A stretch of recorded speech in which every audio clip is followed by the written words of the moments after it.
Gobierno aprobó viajes de Timochenko a Cuba. Senadora dice que Juan Carlos Pinzón parece un ministro de Uribe.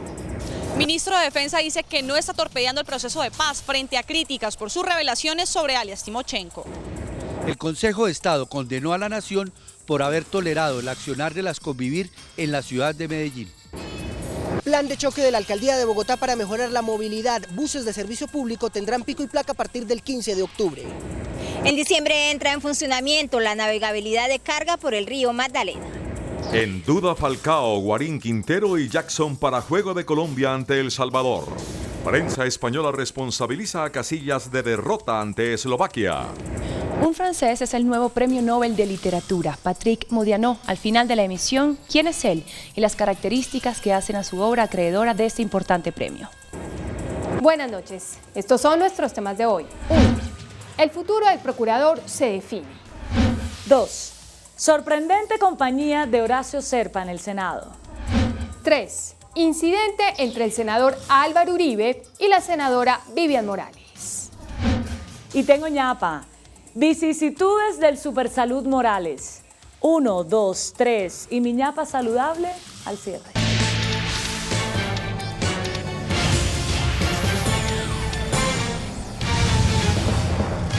Buenas noches. Fuentes oficiales confirmaron que el gobierno colombiano tenía conocimiento y además autorizó al máximo líder de las FARC, Rodrigo Londoño Echeverri, alias Timochenko, para desplazarse a Cuba y reunirse con el equipo negociador de la guerrilla que participa en los diálogos para el fin del conflicto. Aclaran que esto bajo la figura de proceso de facilitación de consultas, es decir, el gobierno le manifestó a Cuba y Noruega, países garantes de los diálogos de paz, esta situación para que Timochenko realizara reuniones con el equipo negociador de esa guerrilla en La Habana, teniendo en cuenta los avances que actualmente tiene el proceso de paz. Las fuentes también confirman que la visita a Cuba del jefe máximo de las FARC no ha coincidido con los ciclos de negociación y que tampoco se ha reunido con miembros del equipo negociador del gobierno. La Ley 418 de 1997, el artículo 8 en el parágrafo 2, dice que una vez iniciado un proceso de diálogo, negociación o firma de acuerdos y con el fin de facilitar el desarrollo de los mismos, las autoridades judiciales correspondientes suspenderán las órdenes de captura que se hayan dictado o se dicten en contra de los miembros representantes de las organizaciones armadas al margen de la ley, con los cuales se adelanten diálogos, negociaciones o acuerdos de paz. Igualmente se suspenderán las órdenes de captura que se dicten en contra de los voceros con posterioridad al inicio de los diálogos, negociaciones o suscripción de acuerdos por el término que duren estos. La copresidenta de la Comisión de Paz de la Cámara, Ángela María Robledo, aseguró que Juan Carlos Pinzón parece un ministro del gobierno de Álvaro Uribe y no de la actual administración. Las afirmaciones las hizo durante la instalación del Consejo Nacional de Paz, organismo que no sesionaba desde hace 7 años. Ángela María Robledo, copresidente de la Comisión de Paz de la Cámara, aseguró que el ministro de Defensa tiene que actuar de manera coherente con el gobierno. ¿Usted de qué lado está, ministro de Defensa? ¿Usted le apuesta a la paz o usted sigue creyendo en la guerra? Siempre repetido, parece más un ministro de Álvaro Uribe que de este gobierno. La ex senadora Piedad Córdoba dijo que no le interesan los chismes que surgen al lado del amarillismo de quienes quieren generar descontento en la paz. Las decisiones o las quejas o las preocupaciones del ministro de Defensa me parece a mí que debe hablarlas con su jefe inmediato, que es el presidente de la República, y no generar avispero como para ayudarle a quienes están en contra del proceso de paz. De otro lado, el presidente Juan Manuel Santos, al instalar el Consejo Nacional de Paz, dijo que se convoca a este órgano en este momento porque consideran que la madurez del proceso así lo aconseja y así lo permite. Ustedes muchos recordarán que desde hace 2 años me han dicho el Consejo, desde cada cosa a su momento. También hizo un llamado a quienes integran este mecanismo de participación, como es la sociedad civil, empresarios, políticos, académicos, entre otros. Por eso les propongo que una de las funciones que asuman sea impulsar una eficaz pedagogía de la paz, que llegue a todos los sectores, a todos los rincones de la patria. La oficina del Alto Comisionado para la Paz estará en cabeza de este Consejo Nacional de Paz.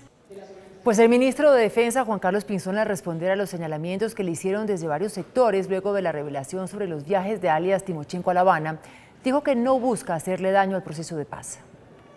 Pinzón fue quien temprano aseguró que Rodrigo Londoño Echeverri alias Timochenko ha estado en Cuba, pero explicó que al respecto solo podía hablar con prudencia. Me preguntaban que si tenía información de si eso había ocurrido, yo dije que sí teníamos alguna información, pero prefiero no entrar en más comentarios alrededor de esto porque me parece que aquí se puede crear una polémica que me parece innecesaria. Y así respondió quienes dijeron que parecía ministro de Uribe por su revelación. No me conocen y están un poco confundidos porque resulta que yo llevo trabajando con el presidente Santos más que cualquiera de los ministros que lo rodean, más que cualquiera de quienes ahora lo apoyan políticamente. Con el presidente Santos no solo nos une una relación profesional donde está claro que aquí seguimos sus lineamientos y sus órdenes, sino también nos une una relación personal de afecto y de respeto, y por supuesto que nadie más interesado que quien les habla para que el presidente Santos logre el éxito de sus políticas. Desde hace un tiempo circula la versión de que alias Timochenko no se encuentra en territorio colombiano. Posiciones encontradas mostraron dirigentes políticos al conocer la revelación del ministro de Defensa sobre la presencia de alias Timochenko en Cuba. Desde el pedido de su renuncia por parte del Polo Democrático hasta un respaldo uribista recibió Juan Carlos Pinzón en el Congreso. La más dura reacción contra el ministro Juan Carlos Pinzón la pronunció el senador Iván Cepeda. Yo creo que el ministro de Defensa debe renunciar. Si ha decidido tomar el campo de los enemigos del proceso de paz, que presente su renuncia al presidente y que se pase al Centro Democrático. Álvaro Uribe atacó a Venezuela. Ahora que el término de moda es el término de paraísos, Colombia debería pensar en declarar paraíso terrorista a la dictadura de Maduro. Roy Barreras fue comprensivo con el ministro. Debo decir que estoy seguro que el ministro de Defensa actuó de buena fe y con plena lealtad al presidente cumpliendo con su tarea, pero ojalá no hubiera ocurrido esa declaración. El presidente del Senado pidió explicaciones al gobierno. Si Timochenko en realidad fue a Cuba, aquí tuvieron que haberlo dicho con tiempo y haberlo presentado como negociador de la FARC, titular, pero no a escondidas llevarlo a Cuba. Me parece que los países amigos tampoco están siendo leales con nosotros. El senador Horacio Serpa, en cambio, dijo que le parecía bien que Timochenko se reuniera con el equipo negociador de las FARC. El Consejo de Estado condenó al municipio de Medellín por promocionar en la década de los 90 a las cooperativas Convivir y señaló que con ese apoyo se permitió el accionar de grupos armados ilegales. El fallo es de la sección tercera y ordena indemnizar con 400 millones de pesos a un comerciante víctima por un atentado a su negocio. El lugar era sede de un grupo que funcionaba bajo una fachada social, pero involucrado en casos de homicidio, abuso sexual y suplantación de autoridad legítima en el sector. Organizaciones sociales celebraron la sentencia. No solo reconoce que las Convivir tuvieron un riesgo jurídico en la conformación o en la legalización que hizo el Estado, sino que acepta que institucionalmente se sabía que habían civiles armados que actuaban de forma ilegal, como lo dice el fallo. El fallo afirma que las autoridades de Medellín, en un acto ignominioso, contribuyeron en el fomento y promoción de grupos civiles armados al margen de la ley y exigieron del Estado acciones para que esta circunstancia no se repita. El extraditado narcotraficante Daniel El Loco Barrera se declaró culpable del cargo de lavado de dinero ante una corte de Nueva York en los Estados Unidos. Daniel El Loco Barrera aceptó el cargo de conspiración para lavar ilegalmente decenas de millones de dólares por tráfico de cocaína en una corte federal de Brooklyn. Para las autoridades estadounidenses, Barrera procesaba anualmente cerca de 400 toneladas de droga, las cuales enviaba hacia dicho país desde 1998. Tras su captura en el año 2012 fue extraditado y desde hace unos meses negoció con las autoridades algunos beneficios a cambio de su colaboración con la justicia. En Colombia, El Loco Barrera tiene 4 procesos de extinción de dominio afectando 825 bienes de su propiedad, avaluados en 73.000 millones de pesos, entre ellos 453 inmuebles, 58 sociedades, 42 establecimientos, 271 automotores y una aeronave. Otros 5 procesos están en fase inicial. Cerca de 400 audiencias se cancelaron en el primer día del paro judicial convocado por un sector de los trabajadores de los juzgados. La Fiscalía anunció sanciones para los funcionarios que participen en este cese de actividades. Así permanecen desde esta madrugada los juzgados de Palo Quemado y los tribunales de Bogotá y Cundinamarca. En Bogotá somos más o menos unos 6.000 empleados, 7.000 los que entramos en cese de actividades. Se calcula que por lo menos 400 audiencias judiciales se han cancelado en el transcurso del día en todo el país. Que el gobierno, si va a negociar, que lo haga enseguida, que no perjudique a los usuarios, a los abogados y al público en general. ¿Para qué esperar 20 días, 30 días cuando la razón la tienen los judiciales? Los manifestantes, que representan un sector de la rama, exigen más recursos para la justicia. El presupuesto de la justicia debe estar en 10 billones de pesos, como para otras entidades. La verdad es que uno ve que la mayoría de los despachos judiciales son arrendados, los útiles, todo, pero no se compran palacios de justicia y los dineros del Palacio de Justicia y de juzgados como los de Soacha se han invertido en la descongestión. Hasta el momento el gobierno nacional no se ha pronunciado sobre el paro. El IDEAM emitió una alerta a las autoridades locales y departamentales para que activen los planes de contingencia por la temporada de lluvias que se extenderá durante todo el mes de noviembre. Para el director del IDEAM es claro que las lluvias en el país se mantendrán durante todo el mes de octubre. Tenemos que estar preparados y alertas a los deslizamientos, a las crecientes súbitas, una invitación a los alcaldes y a los gobernadores para que activen todos los planes de contingencia. Según el IDEAM, Bogotá es una de las zonas del país más afectadas por esta temporada de lluvias. Junto con el centro del país, la costa atlántica también registra alta probabilidad de lluvias, sobre todo para los próximos 4 días. Las otras zonas del país que están en riesgo por precipitaciones son Antioquia, Cauca, Chocó, Nariño y el eje cafetero. Los ríos que ya se encuentran en alerta amarilla son el Gaira, el Guatapurí, Fundación y la Sierra, que vienen de la Sierra Nevada de Santa Marta. Además, el río Nechí en Antioquia y el Tunjuelo en Cundinamarca. Retrasos de hasta 3 horas y cancelaciones de varios vuelos se presentan en diferentes aeropuertos del país por cuenta de las lluvias y la nubosidad en varias regiones del país. Así lo reveló el director de operaciones del Aerocivil, el coronel Juan Carlos Rocha. Las precipitaciones de lluvia y nubosidad alteraron durante la mañana y horas de la tarde la operación aérea en varios aeropuertos del país. Tenemos información de 16 cancelaciones en Avianca, 6 cancelaciones en LAN y una en EasyFly. Los viajeros de Ibagué y Manizales fueron los más afectados debido a que los aeropuertos de estas ciudades debieron cerrarse. Supuestamente salida de acá de Manizales, ya nos van a mandar para Pereira, pero no hay ninguna seguridad porque también el aeropuerto de Pereira está cerrado. Pues tenía vuelo a las 3:55 y por mal tiempo cierre el aeropuerto, perdí el vuelo. Y tenía compromisos en la ciudad de Cartagena de tipo laboral. La Aeronáutica Civil pondrá en marcha un plan de choque durante el fin de semana de puente debido a que se prevén nuevas precipitaciones. Una total disponibilidad tanto de los recursos técnicos como de personal para que en caso de que tengamos algún problema, alguna contingencia como estas, tal como ocurrió el día de hoy, se recupere rápidamente. Se recomienda a los viajeros monitorear la página web del Aerocivil para conocer el estado de las terminales aéreas.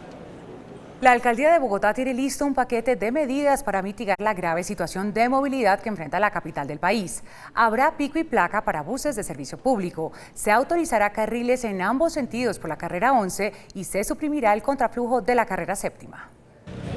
La primera medida será el pico y placa para buses de transporte público desde el próximo miércoles. La restricción sería de lunes a sábado durante las 24 horas, con una rotación de 2 dígitos por día según el último número de la matrícula. Esta medida de pico y placa lo que hace es administrar esa oferta de transporte público colectivo, dar ese punto de quiebre de paso de la demanda hacia el SITP. Según la administración distrital, el pico y placa para vehículos de transporte público sacaría de circulación cerca de 1.700 buses cada día. Además, tras la finalización de las obras del corredor del Cantón Norte, en 2 meses la carrera 11 será doble sentido y no solo hacia el sur como opera en la actualidad. Poder dar una opción hacia el norte a través de la carrera 11 y eso nos permita ordenar el tráfico sobre la carrera 7ª. Para diciembre vendrá uno de los cambios de mayor impacto, eliminar el contraflujo de la carrera 7ª que opera de lunes a viernes entre las 5 de la tarde y las 8 de la noche. En la 7ª tiene como virtud, si se elimina el reversible, que el fluir de los buses sería muchísimo más rápido. La velocidad promedio de Bogotá hoy en día es de 23 kilómetros por hora. El vicepresidente Germán Vargas reveló que en diciembre comenzarán los embarques en el puerto de Barrancabermeja y dijo que en junio del próximo año estará operando en su totalidad la navegabilidad por el río Magdalena.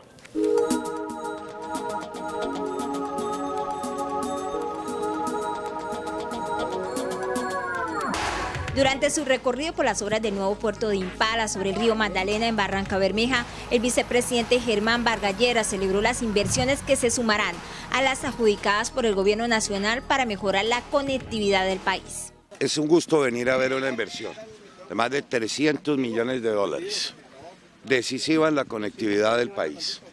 Diciembre de este año empezarán los primeros embarques. En junio estará en plena operación. A este corredor fluvial llegarán carbón y granos procedentes del interior del país que contribuirán a la reducción de costos en el transporte de carga. Desde este puerto se va a mover a partir de diciembre 1,5 millones de toneladas de carga seca y 28 millones de toneladas de crudo hacia las costas colombianas, de manera que es un puerto estratégico. Las obras de recuperación del río Magdalena por 2.5 billones de pesos se iniciarán a principios del 2015.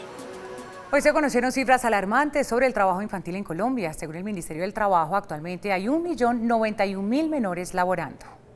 El índice de trabajo infantil en Colombia ha venido disminuyendo, pasando de 10,2 a 9,7%, lo que significa que 69.000 niños dejaron la vida laboral para dedicarse a actividades propias de su edad. Según el Ministerio del Trabajo, 1.091.000 niños trabajan principalmente en sectores como agricultura, comercio, industria manufacturera, servicios y transporte.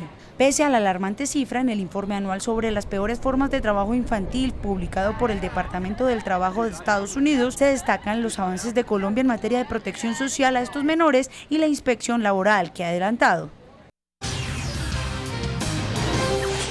El futuro que nos inspira es Colombia. Por eso en Ecopetrol trabajamos para producir barriles limpios. Ecopetrol presenta la sección económica. El intercambio comercial y los flujos de inversión podrían verse afectados con la declaratoria de Panamá como paraíso fiscal que hizo Colombia. Gremios y analistas llamaron la atención sobre la medida. Gremios expertos hablaron de las implicaciones económicas para Colombia tras la declaratoria a Panamá como paraíso fiscal, la preocupación, la balanza comercial y los flujos de inversión. Lo mismo que sucedió con Venezuela, lo mismo que sucede con Ecuador o con Perú o con Brasil, que son nuestros vecinos, las balanzas comerciales se pueden afectar. Panamá es el país que más ha crecido en la balanza comercial, llegando a los 2.354 millones de dólares por encima de España y Países Bajos. Azopartes, miembro de la Cámara Colombo-Panameña, considera oportuno suspender el decreto por un tiempo prudencial. Suspender el decreto temporalmente por un tiempo definido mientras los ministros llegan a un acuerdo. Por países de destino, Panamá ya está en el top, por debajo de Estados Unidos y China. Para Fedesarrollo, los flujos de inversión podrían estar en riesgo. Hay unos flujos de inversión que vienen de Panamá hacia Colombia que también podrían verse afectados. Expertos coinciden en que la decisión del gobierno debía darse, ya que el intercambio de información se hace a nivel mundial y es necesario para temas de lavado de activos. La alianza que existe para evitar el lavado de activos. En un comunicado, Panamá resalta que Colombia ha rechazado otros mecanismos de intercambio de información. El presidente del Consejo Gremial, Rafael Mejía, anunció que a través de un comunicado el sector productivo insistirá ante el gobierno en el trámite de una reforma tributaria para un solo año. Se mantiene la preocupación por parte del sector privado del país por la reforma tributaria que presentó el Gobierno Nacional al Congreso de la República.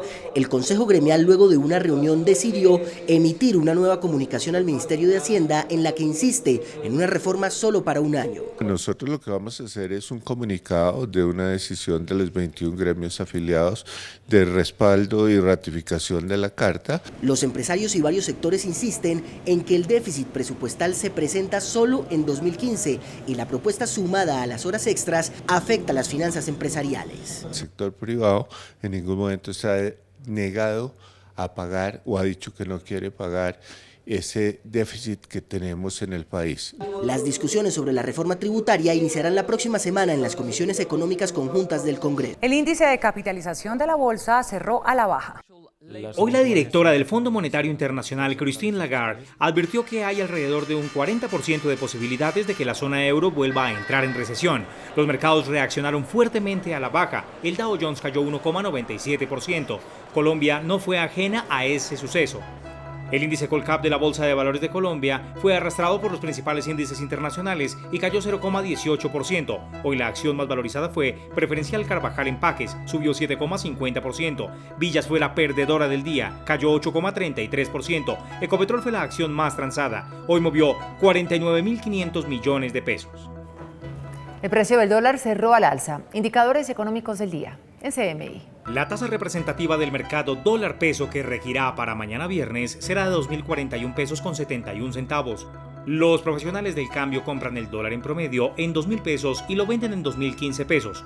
Un euro cuesta 2.595 pesos con 21 centavos. La libra de café colombiano en Nueva York cerró en $2 con 21 centavos. La libra de azúcar en los mercados internacionales cerró en 16,70 centavos de dólar. Un barril de petróleo WTI cuesta $85 con 77 centavos. Una acción de Ecopetrol cuesta 3.030 pesos. Mañana a las 7 de la noche en Nueva York, Colombia, El Salvador. Ya volvemos. Las mujeres santandereanas se tomaron las calles de Bucaramanga en una noche exclusiva para ellas. Les diré de qué se trata después de comerciales desde la Biblioteca de la Alianza Francesa para hablar también del nuevo Nobel de Literatura. Reconocemos a un colombiano en donde esté. Donde hay un colombiano está 472, el servicio de envíos de Colombia. ¿Qué tal? Muy buenas noches. A pesar de que es el 72 del mundo, El Salvador es un rival de cuidado. Colombia probablemente no contará desde el vamos con importantes figuras. El técnico de la Selección Colombia, José Peckerman, habló en conferencia de prensa y defendió la realización de partidos ante rivales como El Salvador y Canadá. Para nosotros todo esto suma minutos de conocimiento con jugadores nuevos o que llegan por primera vez. El argentino confirmó quién será el reemplazo de David Ospina en el Pórtico Nacional. Y el arquero le puedo confirmar que va a ser Camilo Vargas. Es un muchacho que ha trabajado muchísimo todo este tiempo, siempre ha tratado de superarse y bueno. Peckerman señaló que hay algunos jugadores en duda para el duelo de mañana frente a los centroamericanos. Como molestia está Freddy Guarín, Juanfer Quintero, entró con un golpe. Falcao también, un poquito en su último partido, sintió un tema muscular. Jackson también tuvo un golpe en el último partido. Las acciones entre colombianos y salvadoreños comenzarán mañana a partir de las 7 de la noche en el estadio Red Bull Arena de New Jersey. Todos los sábados, pagando con tus tarjetas de crédito Biomax Banco de Bogotá, recibes el 10% de devolución del valor total de tu compra en combustibles y lubricantes en las estaciones de servicio Biomax y Brio. ¿Es el final de un ciclo? ¿Deberá renovarse la selección española? Preguntas y más preguntas. Luego de la derrota ante Eslovaquia por las eliminatorias a la Eurocopa 2016. La segunda fecha de las eliminatorias a la Eurocopa de Francia 2016 ya dejó la primera sorpresa. Eslovaquia doblegó a España. El onceno local abrió el marcador de tiro libre. Un recio disparo de Cuca a los 16 minutos sorprendió a Casillas, que no leyó bien la dirección del balón y se comió un gol increíble. En el segundo tiempo los visitantes obtuvieron su premio. A los 82 minutos, centro para Alcácer y el delantero del Valencia durmió la bola y anotó de izquierda. Pero la noche sería blanca. 5 minutos después se durmió la defensa visitante y un centro fue cristalizado de cabeza por Stoch para el 2-1 final. Eslovaquia se subió a la punta del grupo C. España se tendrá que conformar con el segundo lugar. Para la prensa ibérica no hay duda quién es el responsable de esta derrota. Casillas y la falta de puntería en ataque hunden a España. Iker Casillas falló en los 2 goles de Eslovaquia.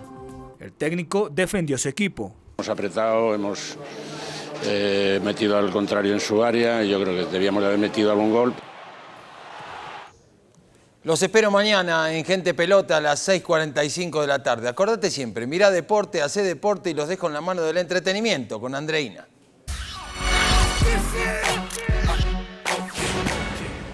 Hola, muy buenas noches. Los saludo desde la Biblioteca de la Alianza Francesa, sede Chicó, porque hoy las letras del país galo se llevan el máximo honor. La Academia Sueca ha otorgado el Premio Nobel de Literatura a Patrick Modiano, una pluma dedicada a la memoria, al olvido, a la identidad y a la culpa, como la misma Academia ha descrito su obra. Comme ça, comme des choses qui vous arrivent dans la vie, qui sont... Il y a un moment de distance en même temps, parce qu'on ne s'attend pas du tout à ça. Así el nuevo Nobel manifestó su sorpresa ante este galardón. ¿Y quién es Patrick Modiano? Sus referentes. Modiano, de 69 años, es hijo de una actriz belga y de un hombre de negocios descendiente de judíos italianos, quienes tuvieron que ocultarse de los nazis, situación que influyó en la obra del Nobel, pues la ocupación alemana en Francia y los sucesos de la Segunda Guerra Mundial han servido de marco para que a través de personajes corrientes cuente sus historias. Modiano es un escritor fantástico de la memoria. Para él, la memoria no es una ciencia exacta, ¿no? La memoria es algo que puede describir, que puede evocar de manera muy borrosa, ¿no? los hechos pasados, pero nunca va a restituir la verdad. Su escritura es muy sentida, es muy del alma, son recuerdos, está el olvido, la culpa. Sus libros. Debutó en 1968 con La Plaza de la Estrella. Esta, junto a las obras Los Bulevares Periféricos y La Ronda Nocturna, conforman una trilogía inicial en la que aborda el tema de la ocupación nazi. Dora Bruder es la historia de una joven de 15 años que se convierte en víctima del Holocausto. En las novelas de La calle de las tiendas oscuras y El café de la juventud perdida, en ambas uno encuentra una gran nostalgia envuelta en una poesía hermosa que lo lleva a uno como a perderse caminando por esas calles de París. Modiano y el cine. 4 de sus novelas han sido llevadas a la gran pantalla. Fue nominado a un BAFTA por el guión de la película Bon Voyage de 2003 y hasta actuó en la película Genealogía de un crimen del chileno Raúl Ruiz. Gracias, Colombia. Ya somos más de 2.627.000 ahorradores y cada minuto somos más y más. Fondo Nacional del Ahorro, construyendo sociedad. Los Tigres del Norte han nombrado a Colombia como su segunda casa y han lanzado aquí su nueva producción discográfica. Mi compañera Carolina Calkins estuvo con ellos. Que me regrese a mi tierra, porque aquí no quepo yo. Regresan a Colombia los Jefes de Jefes, una agrupación familiar de música norteña cuyo nombre obedece a la primera vez que cruzaron la frontera desde México hacia los Estados Unidos. De migración nos bautizó como los Little Tigers y le dijimos, ¿qué quiere decir los Little Tigers? Quiere decir los tigritos. Y como van para el norte, le vamos a poner los tigritos del norte. Su repertorio de música incluye los narcocorridos, canciones que narran vivencias de líderes narcotraficantes como Pablo Escobar y que en ocasiones los han llevado a ser censurados. El mismo gobierno es el que nos pide que si podemos no cantar ese tipo de corridos. Las canciones de los Tigres del Norte que hablan de eso, pues siempre tienen un contenido de mensaje final que el que anda mal, pues mal termina. Están aquí para promocionar su nuevo disco llamado Realidades, que incluye historias de amor, de denuncia social, de discriminación y hasta comedias. Hoy en Bucaramanga los hombres se quedaron en casa y las mujeres salieron, pues en la actividad La Noche de las Mujeres, ellas fueron las reinas. Un decreto le da a esta hora de la noche el mando y vía libre el despache a las mujeres de la Ciudad Bonita y 5 ciudades más, mientras a los caballeros los envió para la casa. Nada, Bertale. No, ¿cuál? Ahorita más el favor y vaya a arreglar los platos. Casadas, solteras, jóvenes, mayores, no importa edad, condición ni profesión. A esta hora todas se toman diferentes sectores de la ciudad para bailar, comprar, gozar y cantar dentro de las actividades programadas en una jornada que busca combatir la violencia intrafamiliar. A gozar, sí. Nosotros las vamos a cuidar muy bien, bailando y gozando y divirtiéndonos como nunca. El encanto de estas 16 horas de libertad y poder se acabará mañana cuando el reloj marque las 10 y ojalá con él el cambio en la dura realidad de muchas de ellas. Desde la Biblioteca de la Alianza Francesa, sede Chicó, me despido por hoy celebrando un nuevo Premio Nobel de Literatura Galo. Que tengan una excelente noche. Nos vemos mañana. Chao. Después de la pausa, nuestros temas de hoy. 1. El futuro del procurador se define. 2. Sorprendente compañía de Horacio Serpa en el Senado. 3. Incidente entre el senador Álvaro Uribe y la senadora Vivian Morales. Y tengo ñapa, vicisitudes del Supersalud Morales. 1, 2, 3 y mi ñapa saludable después de comerciales.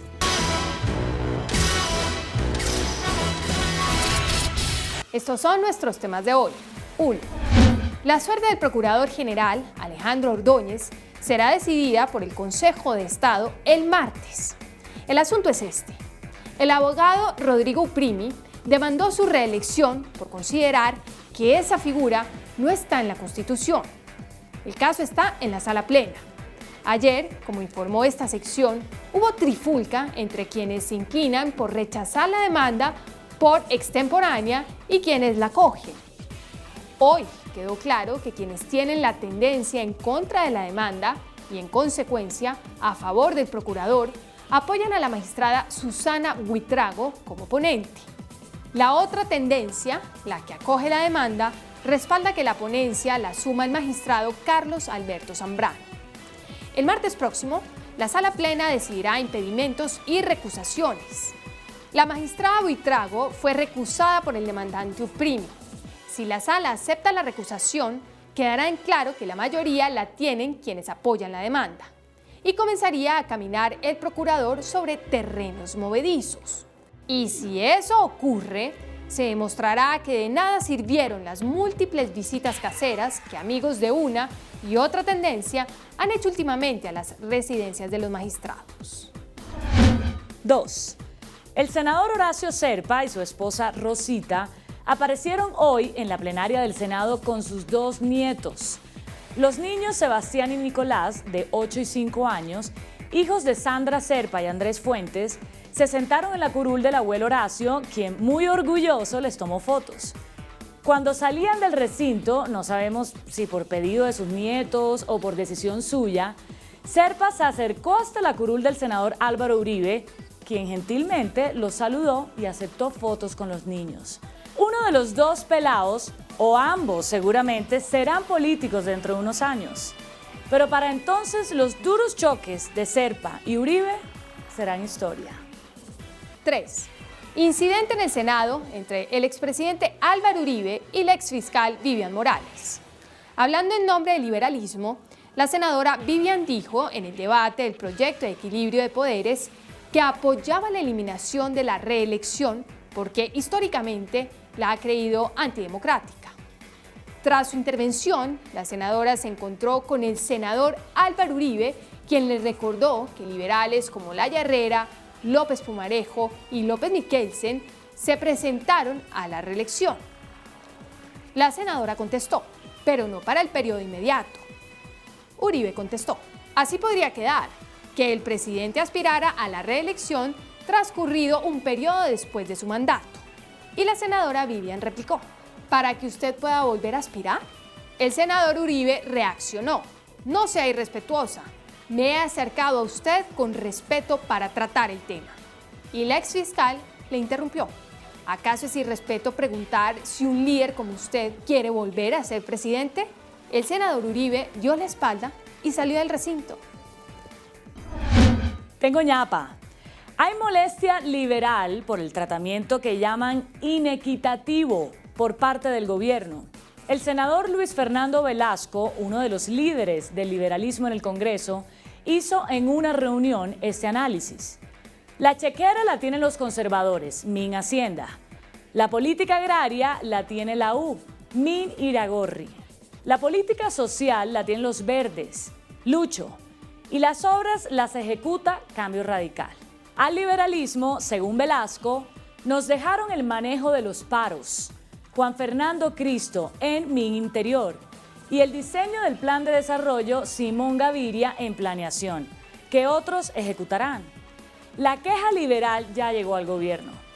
Al parecer, el liberalismo recibiría en compensación 3 superintendencias, la Supersalud, de la que se iría Gustavo Morales, la Supersubsidio, de la que se iría María del Pilar González, y Patricia Duque, del sector del ministro Cristo, sería confirmada como Superservicios. Pero va a ser difícil retirar a Morales. Tiene 3 puntos a favor. El primero, lo apoyan los gremios de la salud. El segundo, lo respalda el MinSalud.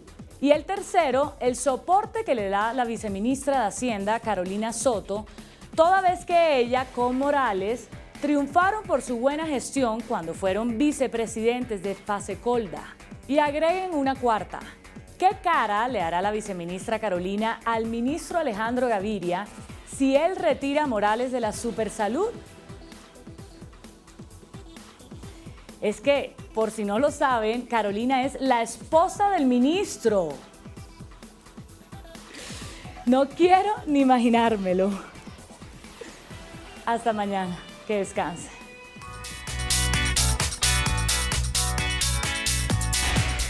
¿Cómo califica que Timochenko, líder de las FARC, hubiera ido a La Habana a intervenir en cualquier función en las negociaciones de paz, como lo reveló hoy el gobierno? Muy bueno, 19%, bueno, 4%, regular, 0%, malo, 77%. Esta noche llegó a Bogotá el secretario de Defensa de los Estados Unidos, Chuck Hagel, quien mañana se reunirá con el presidente Juan Manuel Santos y el ministro de Defensa, Juan Carlos Pinzón, para reforzar los lazos de cooperación en materia de seguridad entre ambos países. Y hasta aquí las noticias. Gracias y buenas noches. Nos vemos mañana, como siempre, en CMI La Noticia.